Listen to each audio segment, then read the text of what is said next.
So, 6 days in, and we've gone through match day one of Euro 2024. And yep, what a start to the tournament. We're still yet to have a goalless draw, although as I make this, we'll probably get one tomorrow. But yeah, look, I guess it is, without further ado, as a certain Alfie Pottshammer likes to do, let's recap all the action from match day one very, very quickly.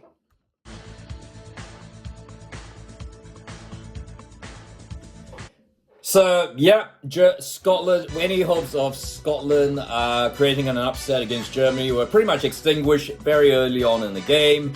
And ultimately, Scottish fans were given a sort of sense of deja vu as Germany, the hosts, got their tournament off to the dream start, just as they did in 2006 with a 5-1 win over a Scotland team that really had nothing positive to get out of this game.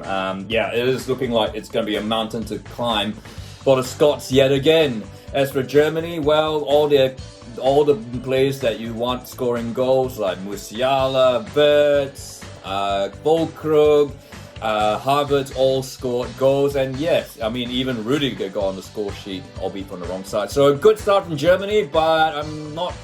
You wouldn't say that I wouldn't say that this game has certainly confirmed them as favourites to win this. I think if we need to see how they go against undoubtedly a better side than Scotland.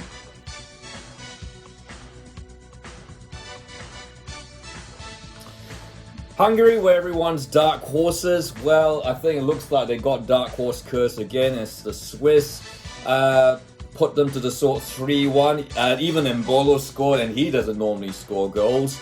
Yeah, I mean, at times it felt like tight, but I guess, yeah, I mean, Hungary probably would have felt they needed to win this game if they had any chance. But of course, this format means they still have a chance. They've got Germany next up, though, so it's going to be a tough ask. So Hungary did beat Germany quite recently, so you never know.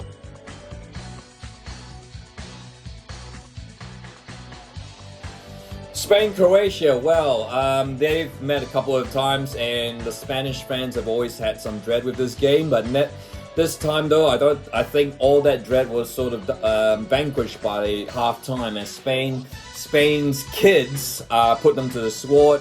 Lamine Yamal with a lovely cross, Ruiz with a wonderful goal, and Morata scored. Yep, it was as comfortable as you can get. Not the end of the world for Croatia though, even if it is a tough group ahead.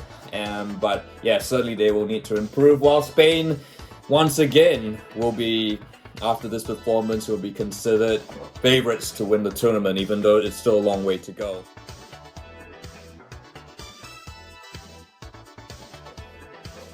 This is the first cracking game. If it weren't for other games later on, I think this would have been up there. One of my, one of my games of the tournament. If we were only judging it by the first half, though, and certainly the first, maybe even the first 30 minutes. Albania scored the fastest goal only after 23 seconds, and we thought the curse of the spaghetti was on Italy, but Italy came back to their credit. Bastoni with a header. And then, of course, it was the Inter Brigade that got Italy back. And after that, the game was pretty much over. Italy 2, Albania 1. I mean, at least some nerves are out of the way. But of course, you have to remember that Italy are the reigning European champions. But tougher games to come for the Italians. So certainly big improvements ahead.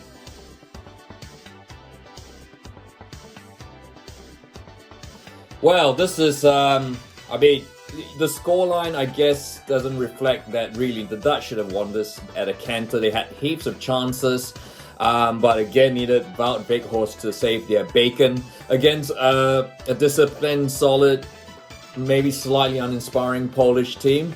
Nevertheless, the Dutch, who have had, in recent times have been prone to the upset early on, got their win that they needed, but they're certainly going to need to spend a bit more time in finishing school before their next game, because they certainly, against better opposition, they just cannot waste the number of chances that they had against the Poles.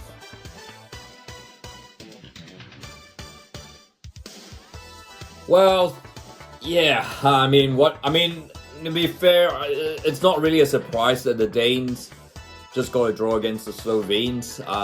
They did create a lot of chances, but yeah, 1-1 draw.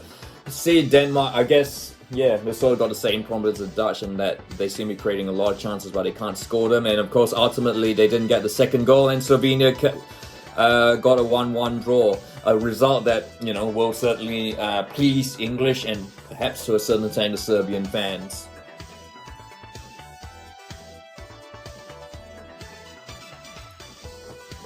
So, yeah, that's just a reminder of how brutal the English media can be. Look, England won, Serbia are good. It wasn't the most interesting game, but it was the first game. When has England ever played an exciting first game? Euro 96, World Cup 2002, 2006. Look, they got the win.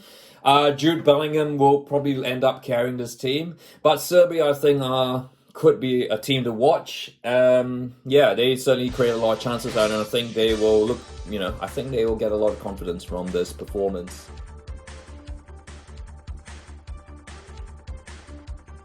Not even the golden generation of Romania with Hagi, Belodedici, Raditroiu, etc. would have even scored 3 unanswered goals. This was really something that no one would have tipped. And look, I mean, Andre Lunin, we talk about, it's a bit unfortunate that the second goal that Romania scored ultimately probably killed the game off. And it was certainly Lunin should have done better, but he did make some good saves there. But yeah, certainly, I think a lot of question marks have to be asked about Ukraine. Probably a game they should have won, but I think, again, it's the format. They still have a chance to come back. And we're given the results that have gone by, they are still absolutely in it. Why isn't Zinchenko in midfield, though, may I ask?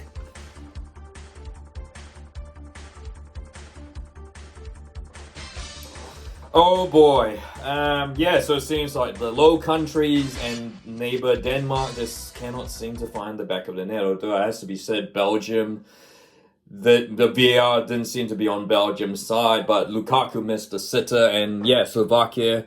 Look, I was a bit harsh on Con Castells when, with that goal. He made a good, but he couldn't Castells, it was just really poor defending from Belgium, and Slovakia scored. Is this the greatest win in Slovakia's history? No, because they did beat the Italians, the world champions, back in 2010. I remember that well, because the All Whites were there, and the All Whites, a certain Winston Reid scored an equalizer against Slovakia, and we equalized against Italy. So are we better than Belgium? Anyway, I digress. It's a disaster start for Belgium. But again, the format means that they're still very much in this. And yeah, just fingers crossed that, I guess, Belgium maybe wear the Tintin outfit next time, and maybe they might get some better luck against VAR.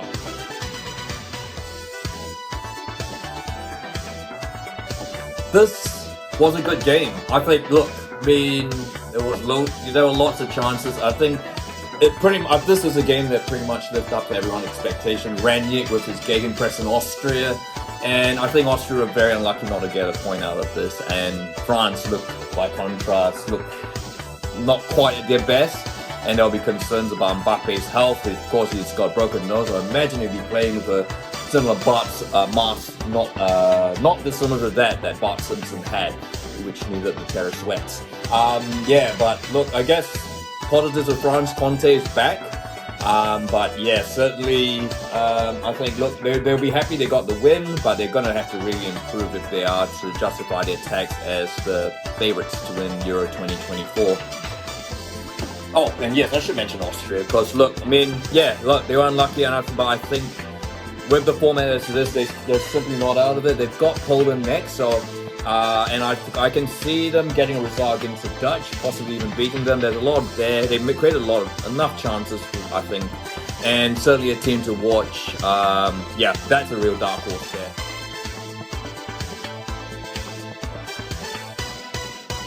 First of two classics. Well, it just shows you that quality trumps quantity, because of course only 2 games when Turkey for this last Group F. Turkey, Georgia, an absolute, possibly the best game of the tournament so far. It was an attacking best, where both teams going end to end. Georgia belying their status that they only got through here because of their because they won their group in the Nations League.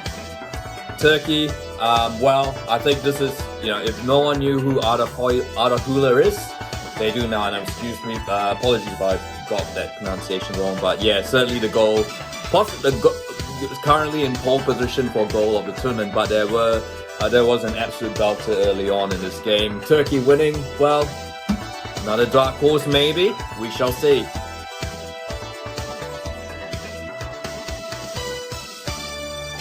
So to the final game of match day 1, and look, this might not have been an attacking tour de force like the other game earlier in the day, but this was a dream fest for you football nerds, tacticians, you want to be JJ Bull, John McKenzie, Tifo football wannabes. Yeah, look, it was an absolute, and look, I think Czechia will feel very, very unlucky to not get anything out of this game, the way they conceded those goals through defensive errors. But look, Czechia showed that, again, I've said this so many times before, that means they still have hope. Lucas Probot, who is 27 and seems to have been playing all his career in the Czech Republic. Why? Scored the 3rd worldie of the day. But yeah, look, Portugal, just in spite of Ronaldo, because of Ronaldo, who remains to be seen, Portugal got themselves back and they got a good win. Francisco Conceição, that's the son of former Portugal international and a manager. I'm not sure where Sergio Conceição is right now. He's certainly a very good one. Francisco Conceição, the late winner through a defensive mistake from the Czechs, and Portugal get their campaign with a win.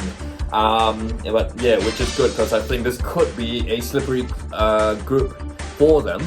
But yeah, certainly good to get that fluence under the belt. So that's match day 1 of Euro 2024. We're going to repeat this again after the end of match day 2. And yeah, what a tournament so far. And like to hear your thoughts. Any players, games. I mean, I think everyone's going to be talking about Arda Güler's goal for years to come. What are your thoughts on the tournament so far? Has it lived up to expectations, or and what do you expect next? If you like this video, feel free to like and don't forget to subscribe. And do you think England are still one of the favorites to win this Euro 2024?